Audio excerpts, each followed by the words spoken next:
it's okay to ask for help. I was having a deep coaching conversation with a client today, and I forget exactly how we got to this point, but she looked up in answer to something I had asked her or said, and she said, "Wow, I think I've just got some clarity on, I've had a shift, that it's okay for me to ask for help."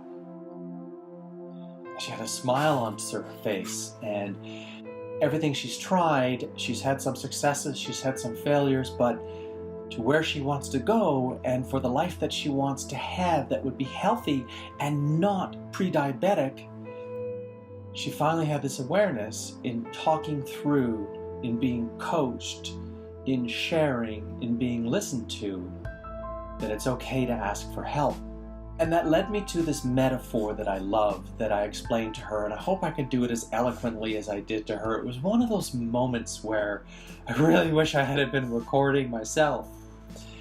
I said, the reason I can help you, and the reason is because I've been on the other side, I've been coached, is that we are all like a landscape puzzle, and we're a 5,000 piece puzzle, and a landscape puzzle has this big section of blue sky. It's a beautiful day, not a cloud in the sky, or maybe there's just a few white clouds over here. The person who coaches listens and sees and watches and builds a history, and the history comes from working with that person over time. So I notice patterns. I listen to something that was said before. I put pieces of the puzzle together by the information that I gather. So we have a frame of the puzzle. We have the outline. It's easy enough to create the frame because it's a straight edge, right? And we have those 4 pieces that are a corner. So we can start with the 4 pieces of the corner. But that person is a relatively complete puzzle to themselves. There are shapes that you can discern in the landscape. You can see maybe it's onto a beach, and you can see forms of people, and you can see trees, and you can see some of the clouds in the sky. Maybe there's even some pieces that are put together somewhere in this little open space, but they're disconnected from everything else. When the person tells me their story, they're telling me the pieces of the story. So I go back and I take a look at the puzzle.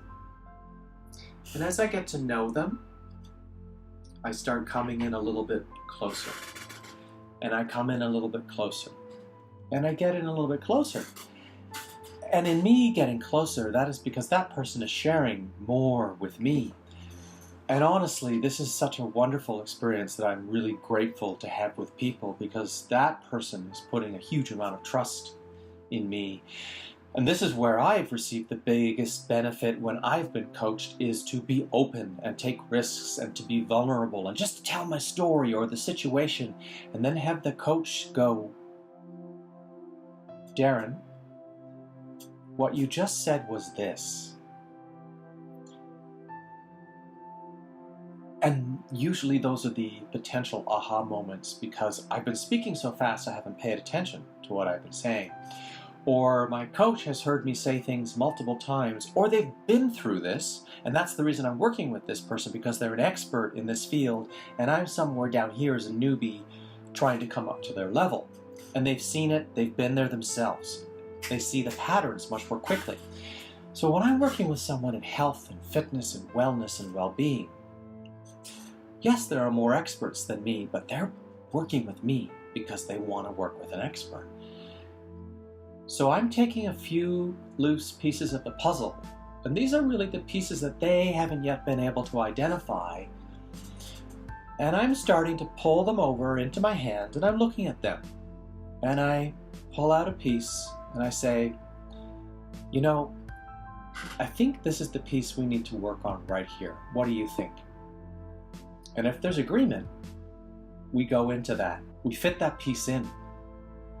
Sometimes that one piece allows us to see 5, 10, 20 more pieces that we've sort of maybe had over here, that we've had some shape. Maybe it's the shape of a person on the beach, but where did that go? But that one piece made a bigger connection to other parts of the puzzle, and boom!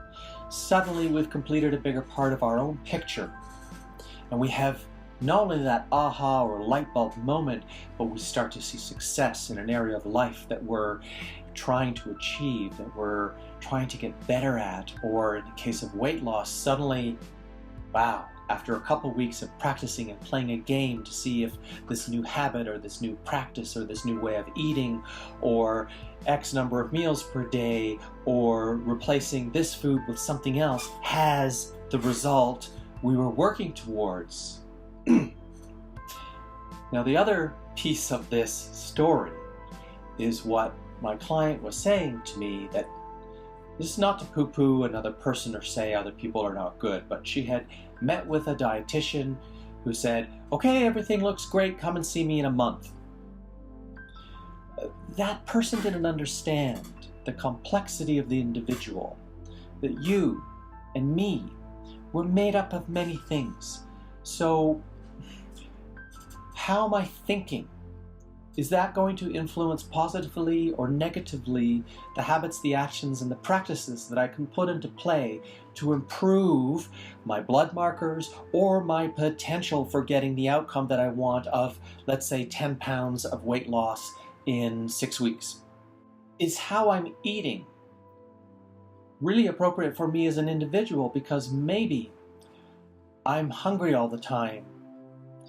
Maybe I need a little bit more satiety, and how am I going to get that fullness without increasing my calories? So for example, do I need to up maybe my beans, my legumes, my lentils, or more sweet potato and squash to have that fullness without getting the excess calories from things like, let's say, rice or bread or pasta or a cream sauce?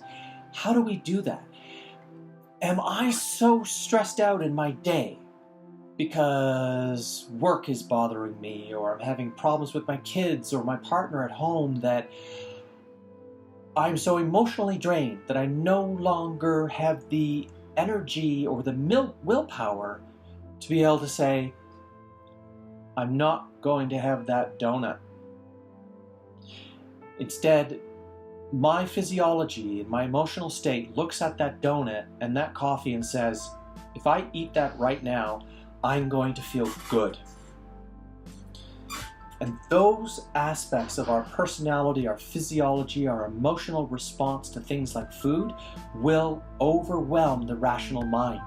Afterwards, what do we usually feel like? Fuck! I feel so bad, I feel so guilty, make myself feel bad. Well, since I had that donut, I might as well have this fucking cake too. Or I might as well go out and drink 6 beers tonight. I don't care. We are complex puzzles in whatever area of life where we feel challenged. We might be grasping different pieces and randomly trying to make them fit together. But what part of your life is not working for you? What part of your life have you been working on but you haven't seen the results? Is it getting ahead in your career? Is it making more money? Is it being happier in your relationship? Is it being happier with yourself? Is it that you haven't been able to lose the weight, or you've done it in the past but then something didn't work out and you gained it all back plus 10 pounds more?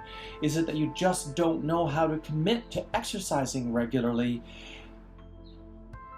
When you don't know and you haven't been getting the result you want for a long time, this is when you have to take a deep look and say, it's okay to ask for help. Because ultimately, what do you want?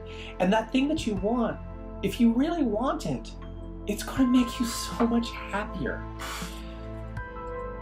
So to wrap, the person I was speaking with today realized that.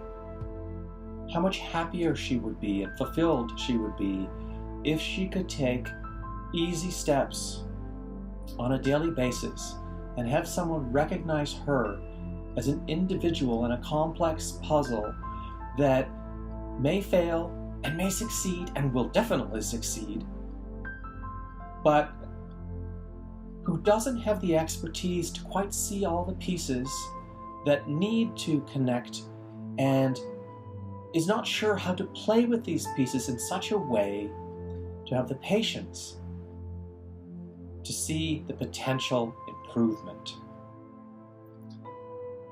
What part of your life are you feeling afraid to ask for help?